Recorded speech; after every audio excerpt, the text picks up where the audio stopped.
அமெரிக்காவை பொறுத்த வரைக்கும் பெரும்பாலும் அந்த அண்டர் கிரவுண்டு சைலோஸ் அதில் தான் இருக்குங்க. ரஷ்யா வந்து மோஸ்ட்லி மொபைலாக வச்சுருக்காங்க, சப்மரீன் லான்ச்சர் வச்சுருக்காங்க. இவங்க வந்து அண்டர் கிரவுண்டில் வச்சுருவாங்க. நமக்கு வேணும் அப்படின்னும் போது அப்படியே டடாங்னு திறக்கும், அப்படியே மிசைல் மேலே வரும்.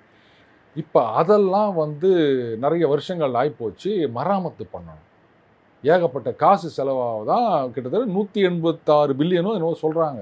அது பண்ணலைன்னா எஃபெக்டிவே கிடையாதுங்க. நீங்கள் பாட்டுக்கு நாளைக்கு சண்டை வந்துச்சுன்னு சொன்னால் பட்டன் அமுக்கிட்டு என்னடா ஜன்னல் திறக்க மாட்டுதுன்னா யாராவது போய் மேனுவலாக திறக்க முடியுமான்னு அது. இந்த மாதிரி சிச்சுவேஷனில் இவங்க பாட்டுக்கு வந்து நாங்கள் சண்டையை வளர்த்து விட்றோம் அப்படின்னு சொன்னால், இதுதான் நான் சொன்னேன், பைத்தியக்காரர்கள் ஆட்சிக்கு வந்திருக்கின்றார்கள் அப்படின்னு. ஐயோ பாவம் அந்த மக்களை தான்.